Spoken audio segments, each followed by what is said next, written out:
Halo Sobat Duta Pendidikan, kembali lagi bersama kami Duta Pendidikan, Pioneer of Education. Bersama saya Divozi dan Akbar Nugraha Hamidi. Dan saya Vivi Nurmalasari. Selamat datang di podcast Duta Pendidikan episode kedua. Nah, hari ini kita mengangkat sebuah tema yang sangat penuh makna, yakni adalah bulan suci Ramadan meningkatkan karakter pendidikan moral. Nah, bulan Ramadan bukan hanya sekedar berpuasa, bukan hanya sekedar ibadah, tapi juga bulan Ramadan dapat diisi dengan kegiatan-kegiatan yang berpendidikan seperti meningkatkan pendidikan moral, akhlak, dan karakter. Nah, hari ini kita juga akan mengeksplorasi nih bagaimana bulan Ramadan itu berperan aktif dalam pendidikan karakter dan moral kita sebagai seorang pelajar, mahasiswa, ataupun sebagai seorang individu di kehidupan sosial masyarakat. Nah, pastinya teman-teman sekalian udah penasaran banget kan bersama siapa kita akan ngobrol-ngobrol asik nih atau berbincang-bincang seputar dunia pendidikan di bulan Ramadan ini. Jadi, di bulan Ramadan hari pertama ini kita sudah mengundang narasumber kita yang sangat luar biasa. Beliau adalah runner-up 2 Miss Muslimah Award Riau 2022, kemudian juga top 30 Putri Hijab Fluencer 2023 dan merupakan finalis Bujang Dara Kabupaten Pelalawan tahun 2022. Nah, beliau juga merupakan lulusan terbaik di Universitas Islam Riau tahun 2022 di jurusan Seni Drama Tari dan juga Musik. Wah, luar biasa sekali ya, Divo. Ya, betul sekali, Kak. Bukan hanya itu, Kak. Kakak ini juga merupakan seorang content creator. Nah, jadi teman-teman bisa kepoin nih media-media sosial kakak ini. Ya, betul sekali. Nah, langsung saja nih kita sapa dulu Kak Atika Putri Wardani. Halo Kak. Halo, assalamualaikum semua. Salam kenal. Waalaikumsalam warahmatullahi wabarakatuh. Gimana Kak kabarnya hari ini? Alhamdulillah sehat luar biasa. Allahu Akbar. Masya Allah. Masya Allah. Semangat Ramadan sekali ya. Kak. Iya. Walaupun di hari pertama Ramadan tidak menyurutkan semangat kita tentunya. Iya. Oke. Di perjalanan di sini tadi ada kendala nggak Kak kira-kira? Perjalanan menuju ke sini lumayan ya, cukup macet di kota Pekanbaru, apalagi sekarang musim hujan, musim panas. Itu tadi benar-benar Masya Allah, akhirnya alhamdulillah sampai juga ke podcast Universitas Riau yang Masya Allah kampus terbaik gitu, Riau. Ya, itu karena kakak kayaknya semangat banget nih buat kesini, buat sharing-sharing ilmu nih kepada teman-teman yang ada di rumah. Oke, ini kan kita berada di bulan Ramadan. Nah, untuk kakak sendiri gimana nih persiapannya di menyambut bulan Ramadan, Kak? Oke, untuk menyambut bulan suci Ramadan ini, kita yang pertama sebelum kita menyambut bulan suci Ramadan, kita harus mensucikan diri terlebih dahulu gitu. Seperti tradisi yang ada di masyarakat sekarang kayak mandi belimau. Nah, itu merupakan salah satu tradisi yang kita lakukan pada saat H-1 bulan puasa. Wow. Nah, lebih kurang seperti berarti itu. Kakak ikut juga mandi belimau. Ikut. Nah, berhubungan juga dengan bulan Ramadan nih Kak, kan kita di sini sebagai duta pendidikan, kami sangat-sangat menebalkan kata-kata pendidikan. Nah, bulan Ramadan sendiri juga pastinya penuh dengan ibadah, penuh dengan makna, penuh sekali dengan hal-hal yang dalam arti kata itu bermoral. Nah, itu juga pastinya bisa meningkatkan moral kita, karakter kita, akhlak kita. Nah, bagi kakak sendiri bagaimana sih bulan Ramadan bisa membantu kita meningkatkan aspek-aspek tersebut dan apa saja sih kegiatan-kegiatan positif yang bisa kita lakukan selama bulan Ramadan itu, Kak? Oke, baik. Di dalam bulan suci Ramadan ini, khususnya di dunia pendidikan, sangat diharuskan memiliki kegiatan-kegiatan yang bersifat ibadah gitu. Kegiatan-kegiatan tambahan yang biasanya dilakukan tidak di bulan Ramadan, tapi di bulan Ramadan kita menambah kegiatan-kegiatan seperti pesantren kilat, kemudian ada pembagian takjil kepada dari siswa-siswa. Kemudian kegiatan-kegiatan lainnya yang dimana bisa meningkatkan ketakwaan siswa seperti itu. Berarti ketakwaannya juga bisa mendorong kita meningkatkan moral-moral kita lebih empati, kita lebih sabar gitu ya Kak. Iya, benar sekali. Nah, Seperti yang kita tahu nih Kak, di zaman sekarang ini teknologi semakin maju, namun akhlak itu semakin mundur gitu ya Kak. Contohnya seperti banyak sekali generasi-generasi muda, terutama remaja, yang ikut pergaulan negatif, lebih banyak ke arah negatifnya, seperti tawuran dan segala macam. Dan juga generasi muda sekarang ini hobi atau seperti suka berkata kasar ataupun kotor dengan sengaja gitu Kak. Bagi mereka berkata kasar ataupun kotor itu keren gitu. Jadi kalau nggak berkata-kata yang seperti itu mereka kurang gaul atau kurang hype gitu. Menurut Kakak sendiri, apakah bulan Ramadan ini efektif untuk menghilangkan kebiasaan-kebiasaan buruk para generasi muda tersebut? Oke, baik. Dikarenakan zaman sekarang ini dunia teknologi itu sangat kuat ya, mempengaruhi siswa-siswi maupun pendidikan. Nah, dengan masuknya kayak sosial media itu kan ada sisi positif dan sisi negatifnya.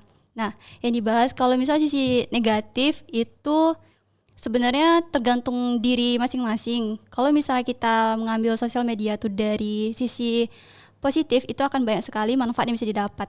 Tapi kalau misalnya kita ngambil dari negatif, itu tadi, entah itu dia berpacaran misalnya, atau dia tawuran, atau berkata kotor, itu dampak negatif dari sosial media.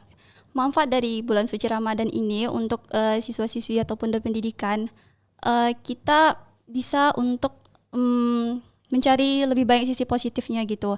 Karena di bulan suci Ramadan ini, jika kita mengerjakan satu kebaikan, maka Allah akan berlipat-lipat memberikan kebaikan itu. Beda dengan bulan-bulan yang lainnya gitu. Jadi sebisa mungkin kita belajar untuk selalu mengkualitaskan diri untuk bisa memperkuat dalam ilmu agama sih. Seperti itu. Oh, berarti Kak, di bulan Ramadan ini kita seharusnya memperbanyak kegiatan-kegiatan positif begitu ya, yang tentunya akan meningkatkan keimanan, akan melatih pendidikan moral kita.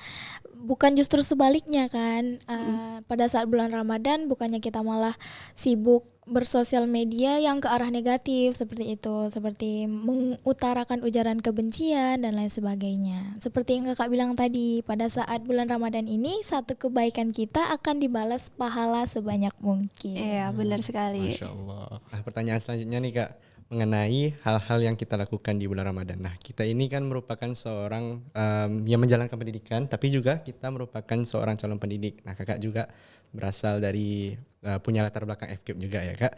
Nah, jadi kami sebagai seorang calon pendidik, mungkin menurut Kakak apa aja sih yang bisa kami berikan gitu loh kepada mungkin calon-calon orang yang akan kami didik gitu. Apa saja sih hal-hal yang bisa kami ajarkan, baik itu moral, karakter yang bisa dikembangkan terutama di bulan Ramadan ini Kak? Oke, yang pertama kita bisa mengajarkan memperkuat ibadah.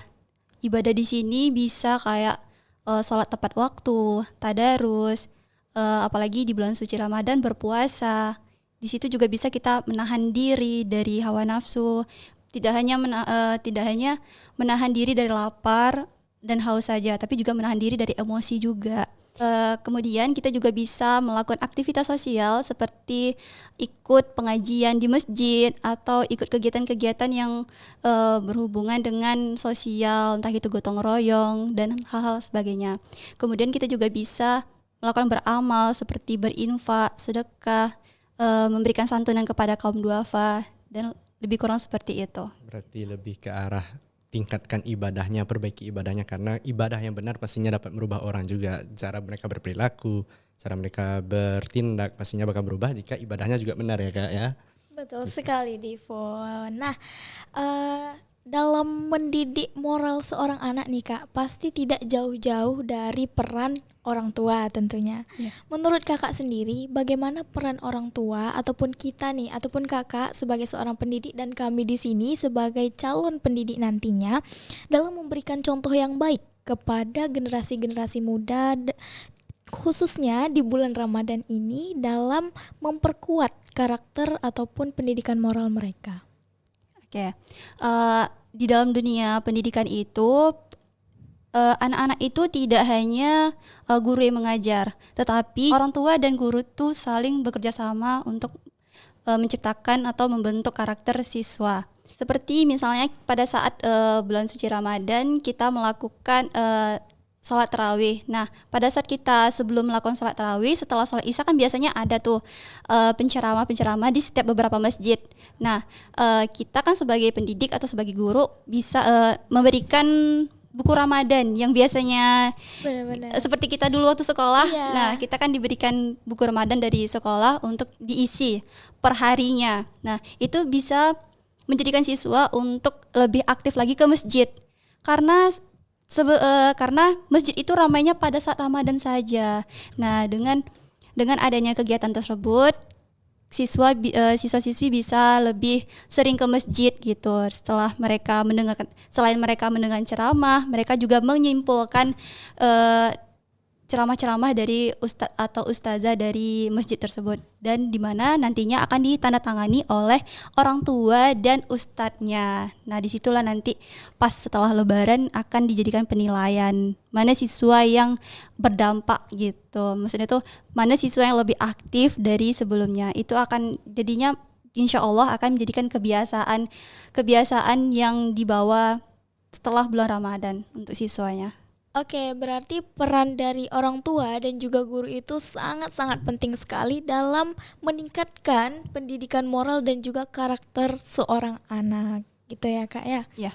Nah, karena menurut saya pribadi juga, apabila seorang anak tersebut dilepaskan tanpa diperhatikan sama orang tuanya, tanpa dipantau sama orang tuanya, mungkin hal tersebut akan menyebabkan dampak-dampak negatif seperti pergaulan yang bebas pada saat mereka pergi tarawih, tidak sampai ke masjid, malah bermain-main seperti itu.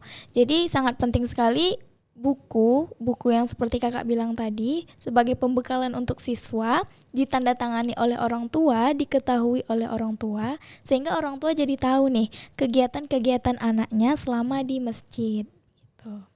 Nah, berarti tadi dari penilaian malah jadinya menjadi sebuah dorongan untuk anak-anak juga kan. Nah, jadinya dari dorongan tersebut mereka setelah bulan Ramadan mereka malah jadinya memiliki kesadaran untuk sholat ke masjid, untuk tadarus Quran gitu berarti ya Kak ya. Iya, benar sekali. Nah, Divo mau nanya nih Kak, soal nggak jauh-jauh dari topik kita sebelumnya mengenai buku yang untuk mencatat-catat tadi nih. Iya. Nah, jadi itu kan merupakan sebuah kegiatan yang dibuat kebanyakan sekolah untuk anak-anaknya supaya anak-anak didiknya itu ikut aktif dalam ibadah di bulan Ramadan. Nah, menurut kakak di antara kegiatan-kegiatan tersebut bisa kita sebut seperti pesantren kilat, meroja Al-Quran, terus ada lagi mungkin mendengarkan ceramah, pidato, dilatih seperti itu. Apakah kegiatan-kegiatan tersebut yang dilakukan oleh sekolah-sekolah, bahkan juga mungkin kampus-kampus mengadakan kegiatan tersebut, apakah itu cukup efektif menurut kakak sendiri? Oke. Biasanya kan di masjid-masjid itu banyak sekali anak-anak yang kadang datang ke masjid cuman nyontek catatan buku temannya gitu misalnya kan. Itu tergantung dari anaknya. Bisa saja nantinya pada saat kita kan biasanya setiap sekolah tuh ada yang sekolah pada bulan puasa. Nah, pada saat sekolah di bulan puasa tuh kita bisa sebagai guru bisa untuk mengecek buku itu. Nah, kalau misalnya siswa itu tadi menyontek atau sejenisnya, kita bisa menanyakan, coba kamu simpulkan dari ceramah ustadz-ustazah yang kamu lakukan gitu. Kalau misalnya bisa menjelaskan berarti dia sudah mengikuti apa yang kita perintahkan gitu sebagai guru. Nah, kalau misalnya dia tidak bisa menjelaskan, berarti itu kemungkinan dia bisa jadi nyontek dari teman-temannya. Nah, lebih kurang seperti itu sih.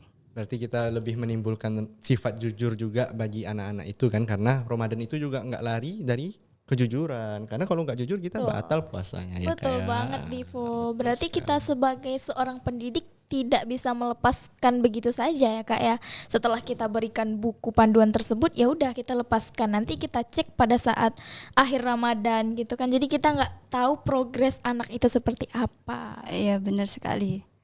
Nah, untuk kakak sendiri nih di bulan Ramadan ini, pernah nggak sih kakak mengalami pengalaman di mana ada kejadian yang amat sangat menguji kesabaran Kak Atika sendiri? Lalu bagaimana cara kakak menanggapi kejadian tersebut? Oke, yang pertama misalnya contohnya itu kayak kita misal lagi ngajar kemudian istirahat, kadang ada beberapa siswa-siswi itu yang curhat ke gurunya, entah itu curhat masalah pribadi dia atau masalah pacar dia. Ada itu beberapa siswa yang kadang curhat ke gurunya. Jadi kadang siswa-siswi itu kadang meminta saran, Bun, kalau pacar saya seperti ini, saya harus bersikap seperti apa ya? Itu kan bisa menguji. Ya Allah, Nak, sedang bundanya aja belum menikah ini disuruh mengasih saran kepada disuruh mengasih saran kepada siswa-siswi yang mereka itu masih sekolah. Masa depan kalian tuh masih panjang. Kalian tuh setelah lulus SMP MTS, kalian tuh harus SMA, SMK. Setelah itu kalian harus kuliah, ambil jurusan fakultas yang sesuai sama minat bakat kalian. Kalau misalnya untuk jodoh itu bakal datang sendirinya. Kalau misalnya kalian pengen jodoh yang berkualitas, ya kalian harus berkualitas juga. Kalian harus rajin belajar, harus tunjukkan bahwa kalian tuh pintar, rajin. Nah, nanti dengan situ pasti akan ketemulah dengan setara dengan kalian gitu. Itu sih kadang yang menjengkelkan, karena kan kita juga gak punya pasangan, apa sih kita mau nasihatin apa ya, mungkin lebih kurang nasihatinnya seperti itu. Iya. Jadi bingung juga ya Kak ya, gimana ini gitu, karena yang perlu dinasehatin juga ini gak bener gitu kan, malah pacaran di bulan Ramadan gitu. Entah nanti misalnya ke masjid bareng pacarnya atau saling sharing Imsakiyah. Saling bangunin sahur gitu kan. Itu merupakan salah satu kekesalan sih. Berarti ini masih sampai kesalnya sampai hari ini nih ya Kak ya. Iya. Karena yang seperti kakak bilang tadi, yang kayak bangunin sahur apa segala macam, itu merupakan pengaruh buruk media sosial juga ya kan Kak. Karena di bulan Ramadan ini bukannya berlomba-lomba buat beramal, berlomba-lomba untuk mengaji, memperbanyak ngaji, membaca Al-Quran dan lain sebagainya, malah berlomba-lomba membangunkan pacar gitu. Iya. Nah itu tadi karena balik lagi kan ke sosial media kan, kita sebagai guru dan orang tua itu sebenarnya tidak harus memberikan 100% HP kepada anak, harus dipantau juga, melihat isi WhatsApp-nya, sosial media Instagram-nya, TikTok-nya, apa saja yang dia lihat. Itu sangat-sangat nantinya berdampak kepada anak. Kalau misalnya orang tua itu hanya memberikan pendidikan 100% kepada pendidikan guru, itu hanya sekitar 50% gitu. Pendidikan sekolah oke, tapi kita nggak tahu pendidikan di luar lagi seperti apa gitu. Nah hari ini kan kita baru saja menjalani hari pertama bulan Ramadan nih Kak. Masih panjang kita nih menuju Lebaran, masih ada 29 hari lagi. Nah pastinya kita dalam 29 hari itu pasti banyak kali cobaan kita. Mau itu diuji kesabaran kita, diuji kejujuran kita, diuji empati kita. Nah untuk audiens nih, untuk teman-teman yang menonton, ada nggak tips dari kakak gimana kita dapat menahan diri, dapat mengontrol diri untuk menjalani 29 hari Ramadan ke depannya, sehingga selesai kita dari bulan Ramadan, kita dapat meningkatkan karakter-karakter tersebut Kak. Oke. Yang pertama kita harus meningkatkan kesabaran. Karena sabar ini luas ya. Entah itu sabar menahan emosi, sabar menahan amarah, sabar dengan perkataan-perkataan yang kadang menyinggung perasaan gitu. Nah, jika kita bersabar, maka itu akan menjadi salah satu pahala yang nantinya, yang tadi juga Allah akan memberikan berlipat-lipat kebaikan, balasan kebaikan. Nah, kemudian yang kedua itu kejujuran. Di bulan suci Ramadan ini kita dididik untuk harus jujur. Nah, jujur di sini kita pada saat menjalankan ibadah puasa itu kita menahan lapar, menahan haus. Nah, setiap perilaku kita baik maupun buruk, kita harus selalu ingat Allah selalu mengawasi kita. Ada malaikat rakib dan atid yang selalu mencatat kebaikan dan keburukan kita. Nah, dengan dari situ kita tersadar untuk tidak melakukan hal-hal yang membatalkan puasa. Nah, dengan dari situ insya Allah nantinya memperkuat iman kita, dan nantinya setelah Lebaran selesai itu akan berdampak di bulan-bulan berikutnya tentang kejujuran itu. Seperti itu. Oke, jadi di bulan Ramadan ini banyak sekali yang harus kita tingkatkan ya Kak, terutama ibadah ya kan, sholat 5 waktu tentunya, dan juga tidak hanya yang wajib-wajib aja, yang sunnah-sunnah juga harus diperbanyak gitu ya Kak, untuk mendapatkan pahala sebanyak-banyaknya di bulan Ramadan. Iya, benar sekali.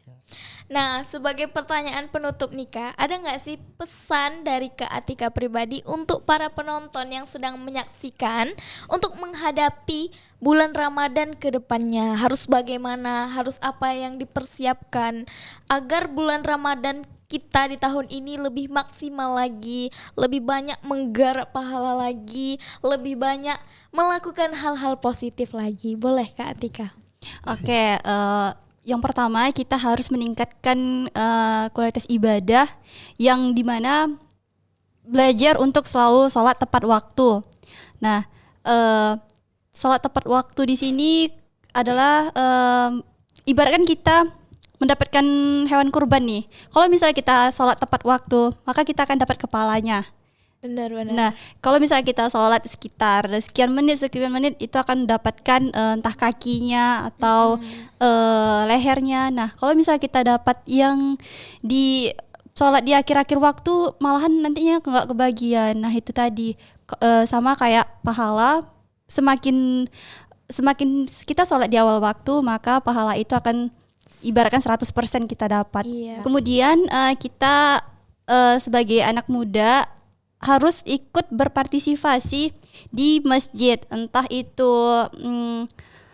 bergotong royong di masjid atau kegiatan-kegiatan masyarakat lainnya yang akan menambahkan ibadah puasa kita gitu. Dan ibadah-ibadah lainnya yang nantinya akan memperkuat pahala kita gitu. Jadi selama bulan Ramadan kita harus banyak bernabung pahala.